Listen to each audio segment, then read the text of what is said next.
Welcome back, folks. It is a wonderful Friday. I'm Josephine Sage, filling in for Chief Meteorologist Russ Pappas while he's gone. Let's jump right into the forecast. As we take a look at our weather headlines, temperatures are continuing to drop as we get into the weekend as well as into the early work week. We're going to be 10, 15, even 20 degrees below our seasonal average for here in the Grand Valley, and especially in those higher elevation areas, it's staying cooler. We also have precipitation headed our way this weekend.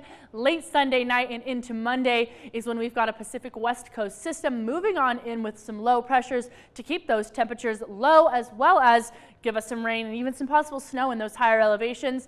And icy and wet roads are here to stay, especially in those higher areas where during the daytime we're going to get that melting due to those, I guess, warmer temperatures, but we're still just right above that sub-freezing range. And during these nighttime hours, we are going to get those sub-freezing temperatures, which means that ice is going to start forming on those roads after it melts. As we take a look at tonight's overnight lows, we're going to get down to 21 degrees in Grand Junction, 20 in Montrose. Further east of us, we're a little bit cooler, 11 in Glenwood Springs, 6 in Aspen, and 1 degree in Gunnison. So if you have those plans to head out and about this evening, keep in mind it is going to stay on that cooler side of things. You might want to bring a jacket with you and wear some pants, definitely, for sure. Getting into tomorrow afternoon, though, our high is going to be 49 in Grand Junction, 42 in Montrose. These other areas are going to be just right around that freezing range. Glenwood Springs is feeling 40, so warmer as we get into those afternoon hours. And we'll look at Sunday, too, feeling up in those 50s again in Grand Junction and those mid-40s in Montrose. And these temperatures are going to be quite similar to what we're feeling in the later work week. Taking a look at tracking our cold, though, as this moves on down from Canada. I was chatting about this yesterday, same thing today.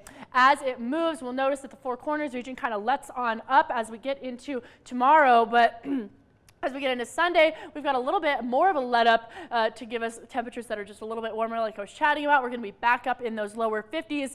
But those temperatures are still about 5, 8, even 10 degrees below what we're typically used to around this time of year. Now, our almanac will show us our high for tomorrow is 49 instead of our typical 59. On the low end, 21 instead of our typical 32. So again, during those late night hours, that's when we're going to feel those cool temperatures, especially with a little bit of some mild winds this weekend. The wind chill is definitely going to be very prominent this weekend. Our dog walking forecast for tomorrow, folks, 9 a.m. feeling 29 degrees, noon 38, and 3 p.m. 45, all with these sunshiny skies sticking around. But again, we're still only going to peak in those about 40s. And folks, this is Loki. I know I said I was keeping Sophie on, but I got sent this picture and I just had to put Loki up here. He's got this cute little green handkerchief on, cute little green scarf, perfect for the holiday today. If you want to send me a photo of your dog for the dog walking forecast, please feel free to at jsage@carryxtv.com.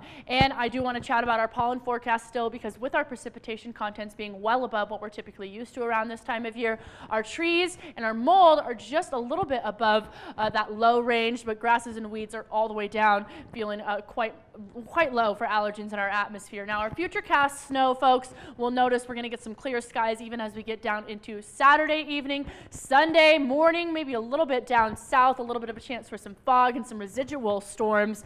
But Sunday night, we've got more moving on in. Our overall setup for Sunday, we'll notice here, we've got this storm moving on in from the west coast in the morning hours, the afternoon hours, starting to edge inland, kind of crossing Nevada, giving a little bit to that Utah area, as well as that southern border of Colorado. The evening hours, that's when we're going to start getting the majority of that, and especially your commute on Monday morning is going to be definitely a little bit on the wet side of things.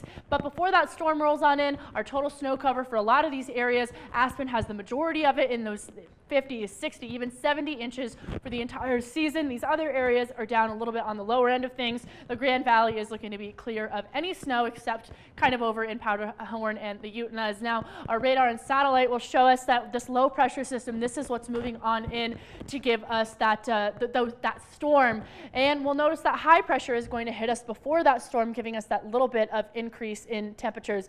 A look a couple days out, we're going to have those systems from the Great Lakes move on out as we get into Saturday, and a Sunday that storm is continuing to move on in across those states.